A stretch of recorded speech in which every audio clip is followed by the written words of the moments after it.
ओम साई राम। साईं सचरित में वर्णित बाबा की हर एक लीला मनुष्य को कोई न कोई संदेश अवश्य देती है।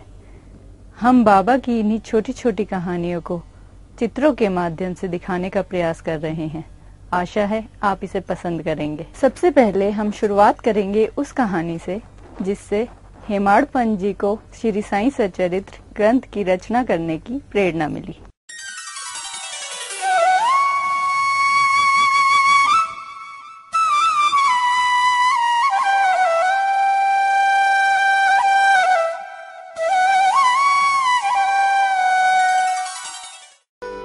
ओम साई राम। सन 1910 ईस्वी की बात है। एक दिन हेमाड़ पंत जी प्रातःकाल साईं बाबा के दर्शनों के लिए द्वारका माई पहुंचे। वहां का दृश्य देखकर वे आश्चर्यचकित रह गए। उन्होंने देखा कि साईं बाबा हाथ मुंह धोकर चक्की पीसने की तैयारी कर रहे थे। वहां एक टाट का टुकड़ा पड़ा था जिस पर चक्की रखी हुई थी। कुछ ही देर में बाबा ने चक्की में गेहूं के दाने डाले और पीसने बैठ गए। हेमाड़ पंत जी सोचने लगे कि बाबा को चक्की पीसने की क्या आवश्यकता है। उनके पास तो कोई है भी नहीं और वे तो अपना जीवन यापन भी भिक्षा मांगकर ही करते हैं। तभी कुछ और लोग भी वहां आ गए और वे सभी ये सोचने लगे कि बाबा चक्की क्यों पीस रहे हैं, परंतु बाबा से यह बात पूछने का साहस किसी में भी ना था। शीघ्र ही यह समाचार पूरे गांव में फैल गया और नर नारियों की भीड़ बाबा की यह लीला देखने के लिए मस्जिद की ओर दौड़ने लगी। तभी उस भीड़ में से 4 निडर स्त्रियां आगे आईं और बाबा को बलपूर्वक वहां से हटाकर खुद चक्की पीसने लगीं। साथ ही बाबा की लीलाओं का गुणगान करने लगीं। पहले तो बाबा को गुस्सा आया, परंतु बाद में जब उनकी भक्ति भावना को समझा तो शांत होकर मुस्कुराने लगे। गेहूं पीस रही उन स्त्रियों के मन में ख्याल आया कि ना तो बाबा के कोई बच्चे हैं, ना ही कोई परिवार वाले हैं और ना ही कोई देखरेख करने वाला है, और बाबा स्वयं भी भिक्षा मांगकर ही अपना जीवन यापन करते हैं। फिर उन्हें स्वयं चक्की चलाकर आटा पीसने की क्या आवश्यकता है। उन्होंने सोचा बाबा तो बड़े दयालु हैं, शायद वे इस आटे को हम लोगों में बांटने के लिए ही पीस रहे हैं। इसी तरह की बातें सोचते सोचते उन्होंने कुछ ही समय में सारा गेहूं पीस दिया और फिर चक्की को एक तरफ हटाकर आटे को 4 भागों में बराबर बांट लिया और एक एक भाग लेकर वहां से जाने लगी। यह सब देखकर अभी तक शांत मुद्रा में बैठे बाबा एकदम क्रोधित हो उठे और उन स्त्रियों पर झल्ला पड़े और कहने लगे कि यह क्या तुम्हारे बाप का माल है जिसे तुम ले जा रही हो, और ना ही तुमने यह आटा किसी को कर्ज में दिया था जो तुम इसे इतनी आसानी से ले जा रही हो। फिर कुछ शांत हुए और कहने लगे, अच्छा तो अब जाओ, ये सारा आटा ले जाकर गांव की सीमा के चारों ओर बिखेर दो। तब हेमाड़ पंत ने शिरडी वासियों से इस घटना के बारे में पूछा कि ऐसा करने में बाबा का क्या उद्देश्य हो सकता है।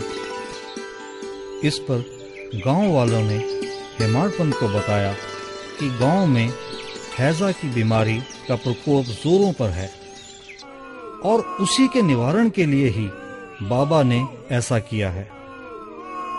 वह गेहूं नहीं बल्कि हैजा ही था जो बाबा ने पीस कर नष्ट कर दिया है। इस घटना के तुरंत बाद सचमुच शिरडी में हैजे का प्रकोप शांत हो गया और सभी ग्रामवासी सुखी हो गए। यह सब जानकर हेमाड़ पंत की प्रसन्नता का ठिकाना न रहा। उनके हृदय में खुशी उमड़ रही थी। वे स्वयं से प्रश्न करने लगे कि आटे और हैजे में आपस में क्या भौतिक संबंध है, इसके सूत्र का कैसे पता लगाया जाए।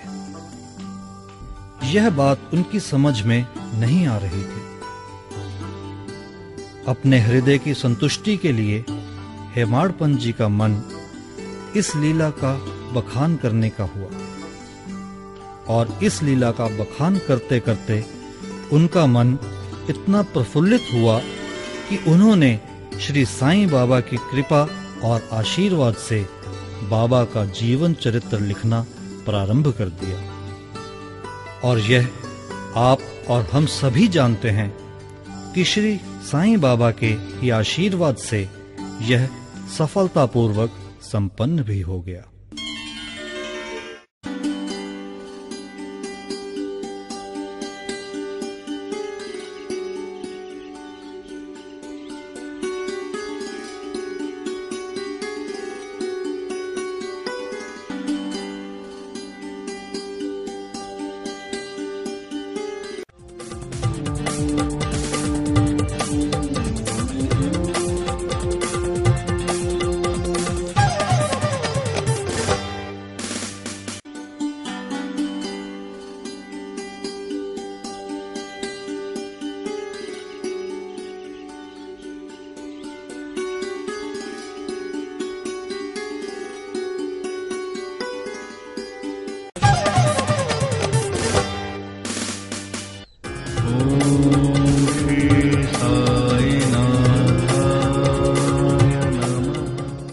शाम के टाइम में 31 दिसंबर को तकरीबन 4-4:15 बजे मेरे 15-20 लोग और थे मंदिर के अंदर।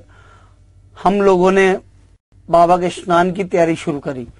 स्नान के पश्चात जब मैं बाबा के शरीर को टॉवल से साफ करने के लिए गया तो अचानक ही बहुत तेज रोशनी व्हाइट कलर की बाबा की प्रतिमा में से निकली, और जो 14-15 लोग मेरे साथ अंदर खड़े थे वो मेरे अलावा वो सभी घबरा गए। मैं भी 2 कदम पीछे हट गया डर के मारे, क्योंकि मैंने ऐसा कभी चमत्कार बाबा का देखा नहीं था। सो मैं भी 2 कदम पीछे हो गया और हम देखते रह गए कि लाइट बाबा में से रेगुलर आ रही थी। बड़ी हिम्मत करने के बाद मैं आगे बढ़ा और मैंने बाबा के शरीर को जैसे ही टॉवल से साफ करना शुरू किया तो मूर्ति तो जरूर बाबा की पत्थर की संगमरमर की थी, लेकिन उस वक्त बाबा का शरीर ऐसे दब रहा था जैसे हमारा शरीर दबता, हार्ड मास का शरीर हो, और मूर्ति में से गरमाइश निकल रही थी। जैसे हमारे भीतर ऊर्जा है ऐसे ही उस मूर्ति में से गरमाइश निकल रही थी। और ये अनुभव हो रहा था कि बाबा की आंखें हिल रही है, बाबा सांस ले रहे हैं, बाबा पलके झपका रहे हैं, बाबा हम सबको देख रहे हैं।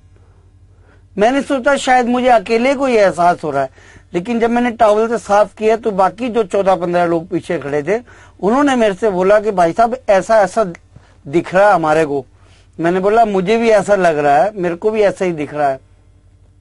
खैर हमने बाबा को ड्रेसअप किया और बाबा के चोला पहनाने के बाद, हमने श्रृंगार करने के बाद हम जब पीछे हटे और जब भजन संध्या का टाइम आया, जो लोग दर्शन हेतु बाबा के आए उन सबको ये एहसास हुआ जैसे ही किसी ने बाबा की प्रतिमा को छुआ, पत्थर गर्म महसूस हुआ और दबता हुआ हार्ड मास जैसे दबता है हमारा, वैसा हर व्यक्ति ने महसूस किया।